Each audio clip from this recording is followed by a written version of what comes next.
Compatriotas. Esta mañana el presidente Morales, en un mensaje a la nación, comenzó por hablar de un golpe de Estado y claramente nos señaló, y a mí en particular, como responsables de esa supuesta intención de interrumpir el orden constitucional. Mi primera respuesta clara y categórica a esa increíble acusación es que si hay alguien que ha roto y rompe sistemáticamente el orden constitucional de Bolivia, se llama Evo Morales.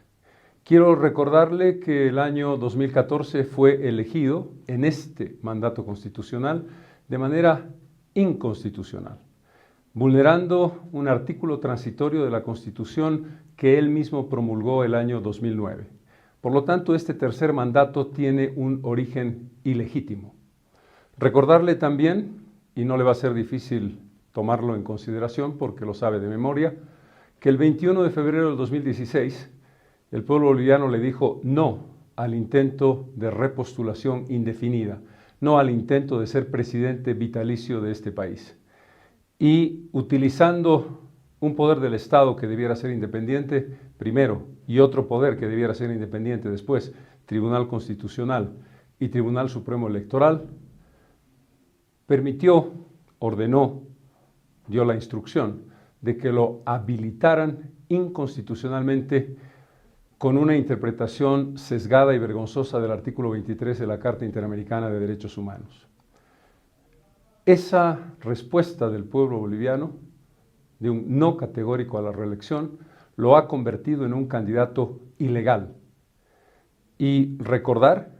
que el Tribunal Supremo Electoral, a sabiendas y habiendo administrado el 21F, lo volvió a habilitar en diciembre de 2018. En consecuencia, el presidente es quien vulnera el orden constitucional y termino subrayando que controla y ordena todos los poderes del Estado. El poder ejecutivo, que es el único que legalmente puede controlar, el poder legislativo, el poder judicial y el poder electoral.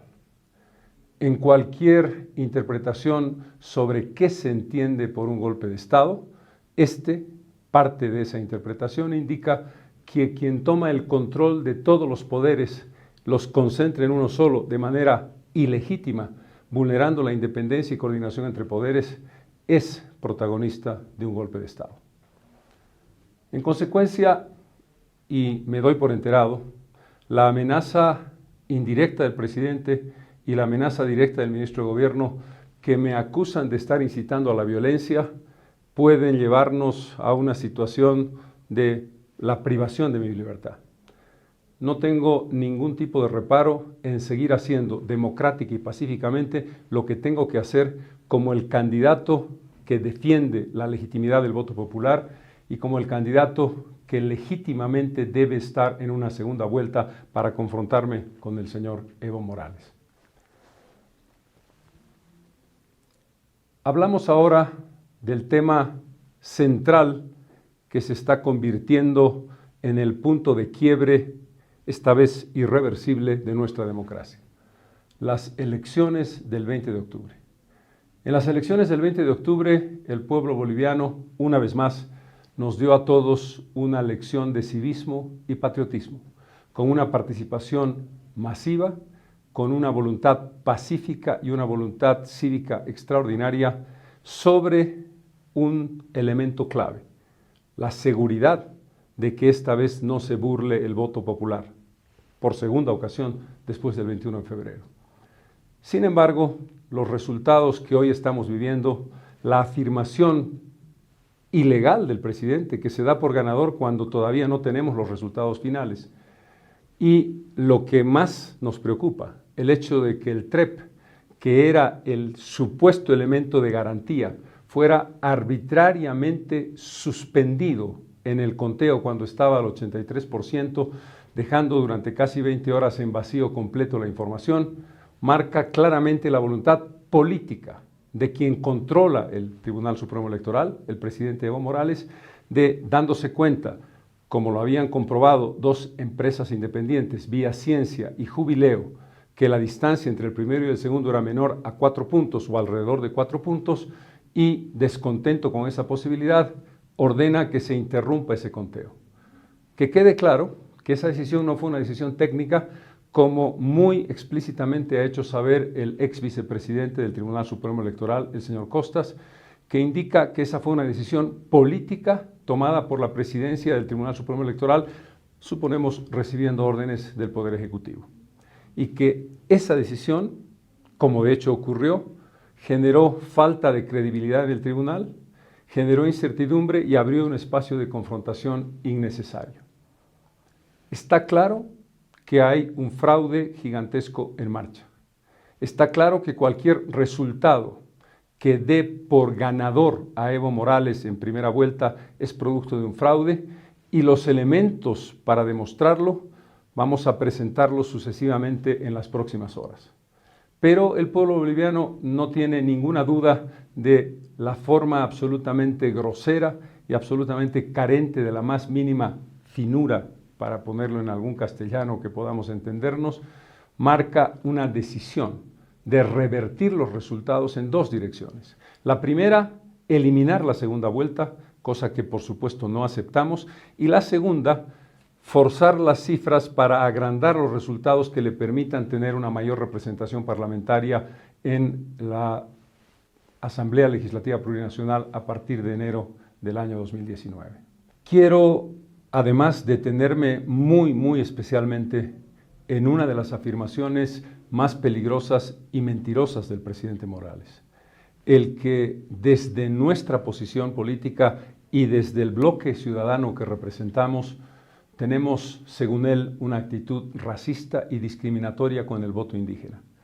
Eso es totalmente falso, pero empezaré por decir, como lo sabe toda la opinión pública, que el conjunto de los bolivianos, todos sin excepción, nos sentimos profundamente orgullosos de la inclusión indígena, de la presencia de la diversidad de las naciones indígenas en el país, en el centro de la actividad política, económica y social, y profundizaremos ese compromiso porque es un imperativo de derechos humanos y de Constitución.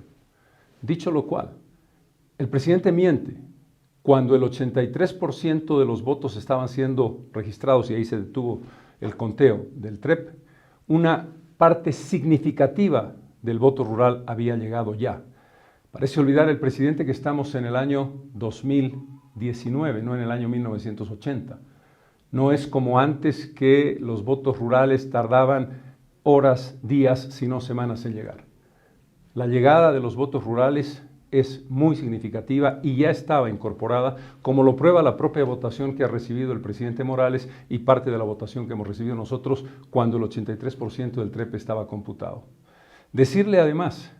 que lo que quedaba, es decir, el 17% de los votos, tenía un 30% de voto urbano pendiente. También faltaba computar voto urbano. Por lo tanto, no aceptamos esa acusación, que es una forma terrible de querer dividir el país en dos mitades, una mitad indígena y una mitad no indígena, generando la potencialidad de la confrontación. A nuestros compatriotas indígenas, quechuas, aymaras, guaraníes y de las 35 nacionalidades del país, estamos absolutamente comprometidos con ustedes, como lo estamos con el conjunto del país, y les pedimos que no se dejen manipular por las palabras tendenciosas del presidente. Dicho esto, quiero hacer un énfasis especial en el hecho de que la comunidad internacional, la Organización de Estados Americanos, la Unión Europea y varios países amigos se han pronunciado categórica e inequívocamente en su exigencia de que el proceso sea transparente y de que el proceso no dé respuestas que no se pueden justificar, como las de la interrupción del TREP, y el cambio, esto es lo más importante, desde los datos del TREP, en comparación con Vía Ciencia y con Jubileo, a lo que vino después de ese agujero negro,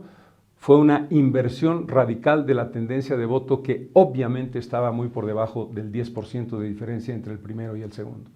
Subrayar y agradecer a la comunidad internacional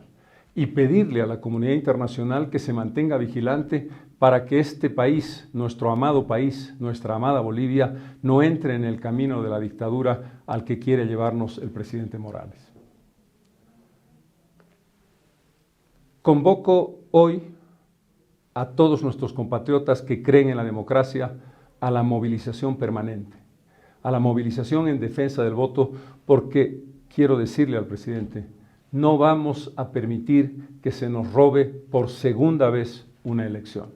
Ya lo hizo de manera descarada con el voto del 21 de febrero del 2016. Es una lección aprendida y vamos a estar movilizados permanentemente y estaré yo con ustedes hasta que se reconozca que la segunda vuelta debe realizarse porque legítimamente fue lo que votó el pueblo boliviano. Esta convocatoria está basada en una mirada democrática y pacífica, democrática y no violenta. Este es mi espíritu, este ha sido siempre mi espíritu. La convicción de la democracia tiene que ver con la convicción con la paz, con la construcción de una sociedad entre iguales, sin divisiones, aceptando las reglas del juego de la Constitución y de la ley. Y finalmente, desde el lugar que hoy ocupo, que es el candidato con mayor votación de la oposición, con el derecho a disputar una segunda vuelta con Evo Morales, convoco a todas las fuerzas vivas del país, a los partidos políticos, a los comités cívicos, al CONADE y a personalidades que tengan relevancia en el país, a formar un núcleo cerrado de defensa de la democracia. Y no lo hago con la intención de un liderazgo gratuito, sino por el contrario, con el reconocimiento pleno de lo que representan las instituciones, caso CONADE por ejemplo, que han construido un espacio de unidad. Hemos hablado a lo largo de estos meses de unidad y el pueblo boliviano nos la ha demandado. Creemos haber representado en comunidad ciudadana, como lo ha aprobado el voto popular, que expresamos esa idea de unidad. Pero esa idea de unidad hoy no puede tener un agujerito, no puede tener una fisura, no puede tener un disenso. Todas las bolivianas y todos los bolivianos, sin excepción alguna, que creemos en la defensa de la democracia y que vamos a defender la democracia, esto es, la realización de una segunda vuelta por voto popular, debemos estar juntos, unidos, más allá de cualquier diferencia pequeña, mediana o grande que tengamos. Esta es una convocatoria para construir un bloque de unidad de defensa democrática, que es el camino que nos ha señalado la historia para derrotar esta decisión arbitraria, autoritaria, con un tinte ya de inicio dictatorial que esta mañana nos ha hecho conocer Evo Morales Ayma. Muchas gracias.